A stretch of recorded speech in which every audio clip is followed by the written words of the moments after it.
Under the blazing Brazilian sun, on a quiet hill in Niterói, two men were found lying side by side. They weren't murdered in some bloody spectacle. They weren't armed, and the strangest part, they were wearing identical formal suits, raincoats, and on their faces mysterious handmade masks of thin lead, the kind you'd expect in a science lab, not on a grassy hillside. In their pockets, cryptic notes scrawled in shaky handwriting. No weapons, no signs of struggle, no clear cause of death. Just two lifeless bodies, and one of the strangest mysteries in modern history, the case of the lead masks of Brazil. This story begins on August 20th, 1966. A local boy, flying a kite in the fields of Vintum Hill, stumbled upon something odd. At first glance, it looked like two men resting in the grass. But when adults arrived, they realized these men weren't napping, they were dead. Their names were quickly identified: Manuel Pereira da Cruz and Miguel José Viana, two electronics technicians from Campos dos Goitacazes, a coastal city about 2 hours away. These weren't drifters or runaways. They had jobs, friends, and families. So what were they doing on a remote Brazilian hillside, dressed in identical suits and buried under layers of baffling clues? Investigators rushed to piece things together. The scene wasn't violent. The bodies showed no obvious injuries, no gunshots, no bruises. Next to them lay two towels, an empty water bottle, and the strangest item of a notebook. Most of its pages contained mundane lists of electronic parts. But on one page was a cryptic set of instructions written in Portuguese: 1630, be at the agreed spot. 1830, swallow capsules. After the effect, protect metals. Await signal. Mask. What capsules? What signal? What metals? This bizarre checklist became the centerpiece of the case. Imagine being an investigator holding that notebook. It sounds like a ritual, a test, or perhaps even the diary of two men preparing to contact something beyond human. Police could not make sense of it, and the deeper they dug, the stranger it became. Witnesses near Vintum Hill remembered large, glowing orange objects in the sky on the very night the men died. The press pounced on this detail, and soon the story was everywhere. Were these men attempting to contact UFOs? Were they part of a secret cult? Had they poisoned themselves in the hope of reaching a higher dimension? Every theory sounded stranger than the last. Let's rewind to how it began. On August 17th, 1966, Manuel and Miguel told their families they were going on a trip to buy electronic supplies for work. They took out money, packed their raincoats, and left town on a bus. On the way, they stopped at a local shop and purchased a bottle of water from a waitress. Oddly, the waitress remembered that Miguel looked anxious, constantly checking his watch. Neither man drank the water then and there. They asked for the bottle to be left unopened. This seemingly trivial event became one of the last confirmed sightings of them alive. The pair then traveled toward Niterói. Somewhere along the way, their plans turned deadly. Police speculated that the capsules in the notebook were likely drugs, hallucinogens, or sleeping pills.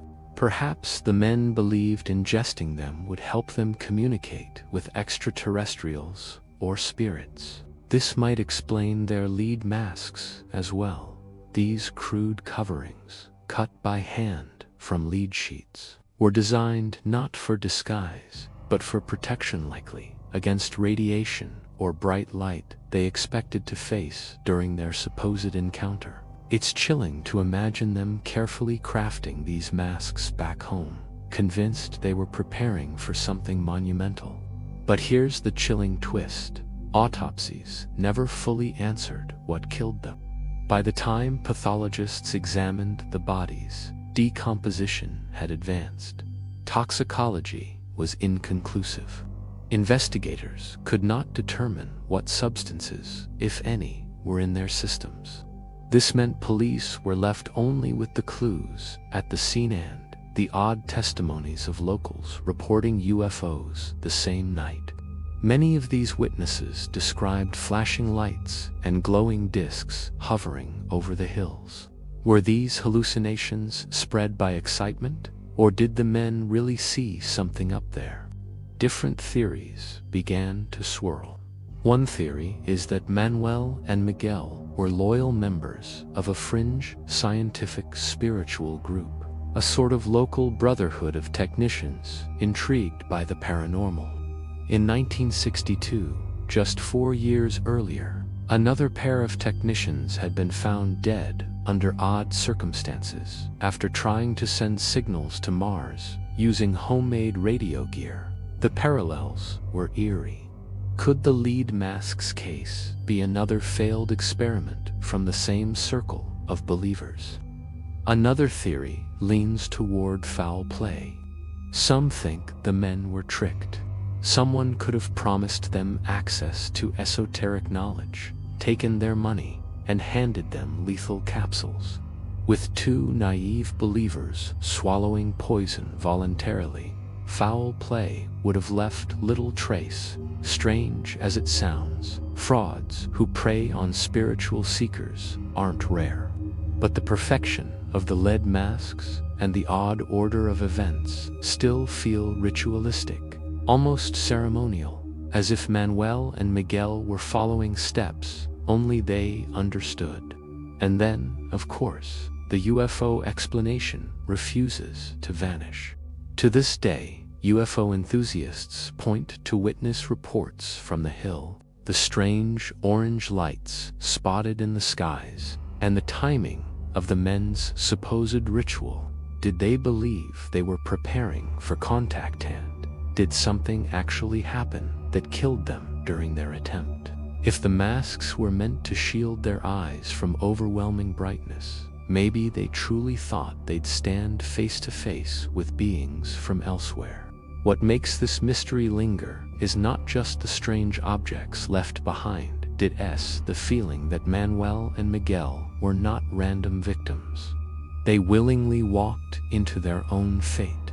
They bought the water, boarded the bus, climbed the hill, laid down the towels, changed into raincoats, donned their masks, and waited.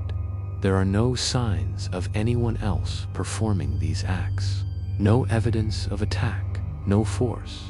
Whatever happened, that steady ritual is what makes their deaths so haunting. But if this was voluntary, why? The vagueness of the notebook became the most terrifying clue. Its tone is matter-of-fact, clinical, like instructions left for a routine task.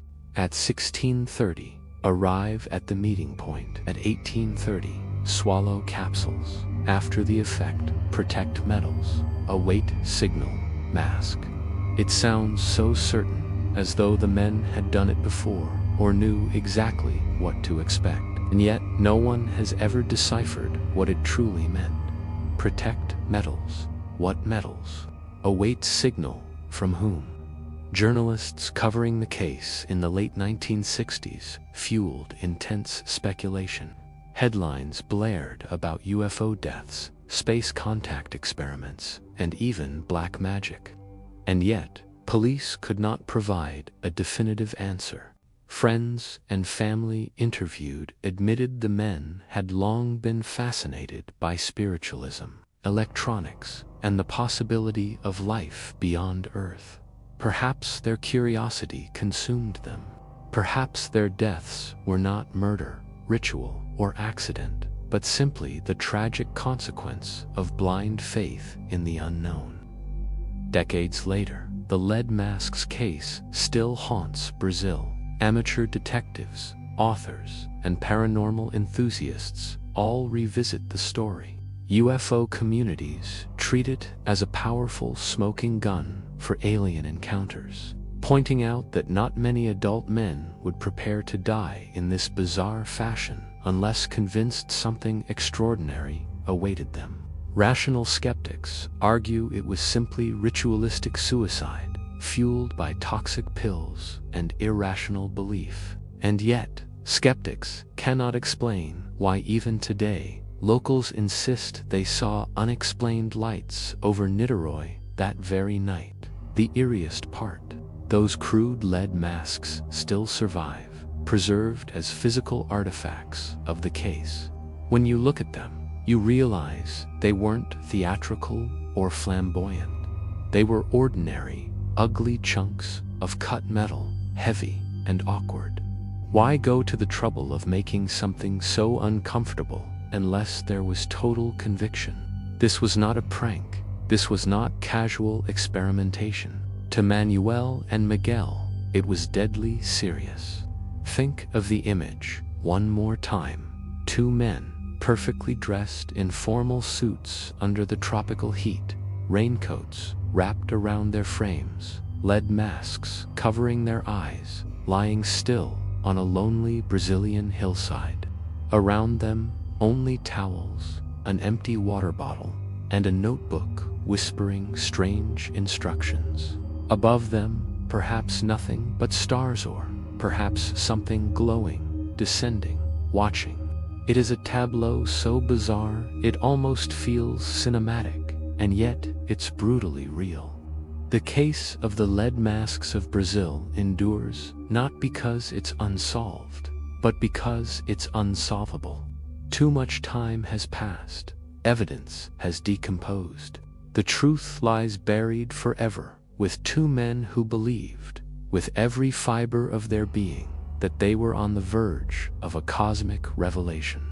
Instead, they became a mystery carved into history, a reminder of how the human hunger for answers can lead us to places no one returns from. In the end, the question is not just how Manuel and Miguel died. The true question is what they thought they were about to experience. Were they tricked? Were they out of their minds? Or did they actually see the lights of something extraordinary hovering over Vintum Hill? We may never know, but the lead masks remain, cold and silent, staring back at us like relics from an unfinished conversation between humanity and the unknown. And that silence, it speaks louder than any explanation ever could.